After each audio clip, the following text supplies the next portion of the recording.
Hey everyone, welcome back for another deep dive. Loss is something that we all deal with at some point, and it often brings with it this wave of loneliness that can be, honestly, really tough to navigate. It really is. So today, we're diving into some powerful excerpts from Finding Connection After Loss, Navigating Grief and Loneliness, to kind of unpack this whole experience.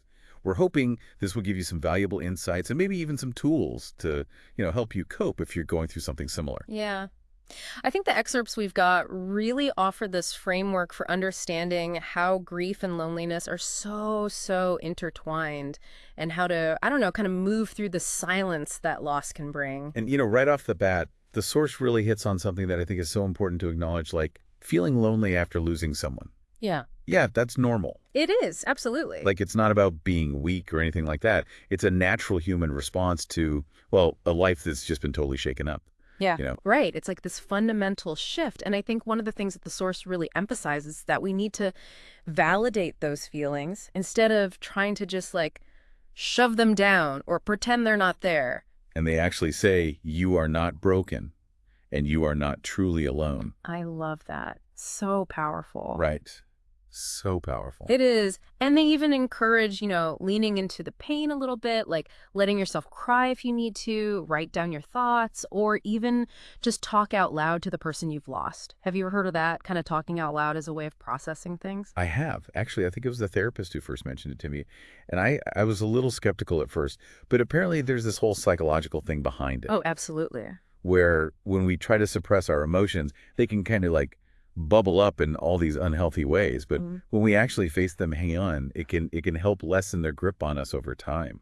Yeah, I think that's one of the things that can be so hard about grief, though, right? Like, Yeah. it's so tempting to just want to push it all away and not deal with it. Oh, for sure. Yeah. And I think the source acknowledges that, but they also talk about, the power of memories, like how even though someone is physically gone, the bond you had doesn't just disappear. Right, exactly. And they suggest, holding on to those memories by looking at photos, reading old journals, or even just replaying their voice in your head as a way to, I guess, kind of feel connected to them. I know for me, music is always a really powerful trigger for memories. Like a certain song can just transport me back to a specific time and place? Oh, totally. It's like I had this one song that reminds me of a road trip I took with my best friend in college. And every time I hear it, it's like I'm right back there with her. And that's what the source is getting at, right? Like these memories that can be so comforting and they can offer this, I don't know, this sense of closeness even when the person isn't physically there. Yeah, it's like keeping a part of them alive inside you. And speaking of connection, I thought it was interesting how the source emphasizes the importance of finding connection, even though, you know, it might feel like the last thing you want to do when you're grieving. I think that's so key and it can be so counterintuitive because when you're feeling lonely, the instinct is often to isolate yourself even more, but actually that can make things worse. Totally.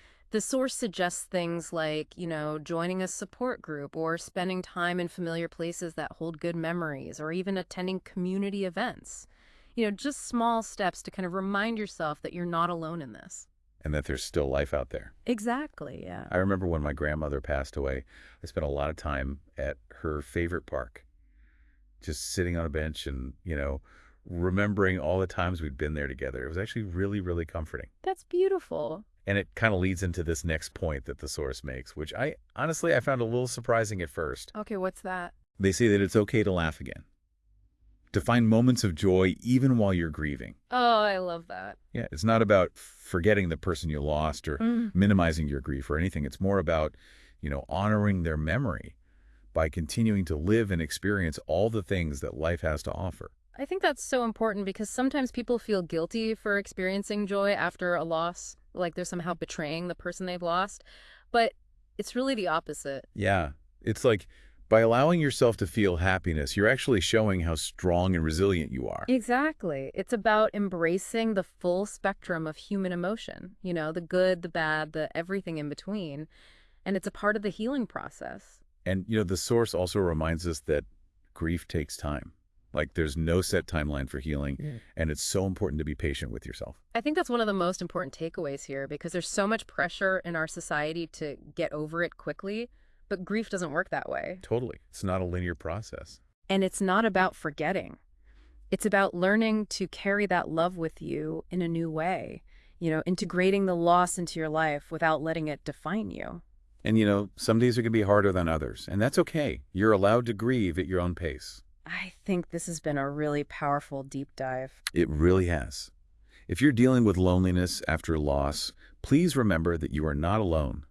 And while the journey is unique for everyone, these insights, they offer some real valuable tools for, understanding and navigating your path toward healing and finding connection again. I totally agree. And we want to hear from you.